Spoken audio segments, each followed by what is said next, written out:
जय माता दी सभी को। सॉरी मैं कल थोड़ा वीडियो रिकॉर्ड नहीं कर पाया था क्योंकि कल छपरा में बाढ़ आ गया है। और बाढ़ आने के कारण मतलब बाढ़ नहीं, बेसिकली पानी इतना ज़्यादा हुआ था कि बारिश हुई थी, जिसके कारण बहुत ज़्यादा बाढ़ आ गया था। और उसी के कारण लाइट का भी बहुत इशू हो गया था हमारे यहाँ पे, इसीलिए मैं कल कोई वीडियो रिकॉर्ड नहीं कर पाया था। सेकेंडली, और वो जो इफ़ेक्ट था वो बेसिकली बिकॉज ऑफ ला नीना था, ठीक है। तो अगर आपको टाइम मिले तो थोड़ा सा ला लीना और अल नीनो के बारे में थोड़ा पढ़िएगा, ठीक है। अब अपन आते हैं, हाँ, जो हमारा आज का क्वेश्चन था। अभी तक हम लोगों ने 5, 6, 7, 8, 9 डिस्कस कर लिया। अब हम लोग क्वेश्चन नंबर 10 को डिस्कस करने जा रहे हैं। क्वेश्चन नंबर 10 बोल रहा है क्या है कि प्राइस है पी एक कमोडिटी का, जिसको हम लोग पहले इंक्रीज़ करते हैं बाई k%, ठीक है। फिर उसके बाद हम उस चीज़ को k% से डिक्रीज़ करते हैं, देन अगेन हम इसको इंक्रीज़ करते हैं k% से, एंड देन अगेन हम उसको डिक्रीज़ करते हैं k% से। और जो नया वैल्यू आ रहा है वो है q। तो बोल रहा है कि p और q के बीच में क्या रिलेशन होने वाला है। अब अगर मैं सिंपल सा, अगर आप यहाँ से इस पहला जो स्टेटमेंट है, अगर मैं इस स्टेटमेंट के बारे में पूछूं कि अगर कोई भी वैल्यू p है, उसको अगर हम लोग k से इंक्रीज़ करते हैं, तो k% से इंक्रीज़ करते हैं, तो उसका वैल्यू क्या होने वाला है। तो वो होता है p इंटू 1 प्लस k/100, ठीक है। यह होता है इंक्रीमेंट। अगर आपको इतना पता है तो now it is very easy for you to solve the question, ठीक है। ये होता है। अब यहाँ पे प्लस क्यों हुआ, क्योंकि इंक्रीज़ है। अगर वही डिक्रीज़ होता है तो p इंटू 1 माइनस k/100, ये होता है डिक्रीमेंट हो गया। p में अगर बोल दे k% से डिक्रीज़ हो रहा है तो अगर हमें इतना पता है तो now we are able to solve this question very easily, क्योंकि ये बहुत इजी क्वेश्चन है। मैंने क्या किया कि पहले k% से डिक्रीज़ कर रहा था, तो ये हमारे पास k% से मैंने डिक्रीज़ करवा दिया। फिर ये नया वैल्यू बना, इस नए वैल्यू में बोला है कि k% से डिक्रीज़ कर रहा है, तो फिर मैंने ये वाला जो डिक्रीमेंट वाला पार्ट था वो ऐड कर, मतलब मल्टीप्लाई कर दिया।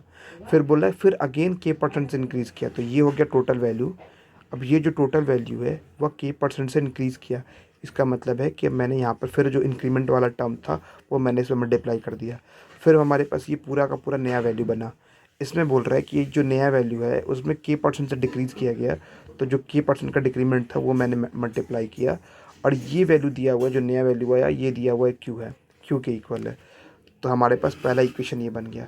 जैसे ही फर्स्ट इक्वेशन ये बना, अब now it is very easy to solve. अब हम क्या करेंगे, इन दोनों को हम लोगों ने साथ में कंबाइन कर दिया, इन दोनों को साथ में कंबाइन कर दिया। तो हमारे पास क्या बचेगा, 1 प्लस k/100 का होल स्क्वायर, क्योंकि ये दोनों टर्म्स आपस में सेम है तो स्क्वायर हो गया। सिमिलरली ये दोनों टर्म भी स्क्वायर है तो सेम हो जाएगा। अब मैंने यहाँ पे क्या किया कि ये दोनों जो स्क्वायर था इसको होल स्क्वायर का टर्म में अलग से लिख लिया, सो दैट कि हमारे पास एक फॉर्म बन जाए 1 प्लस k/100 और 1 माइनस k/100 का। फिर मैंने क्या किया कि यहाँ पर अब हमें पता है A plus B into A minus B is equals to होता है हमेशा A square minus B square. तो मैंने यहाँ पर क्या किया, वही सेम फार्मूला यूज़ किया।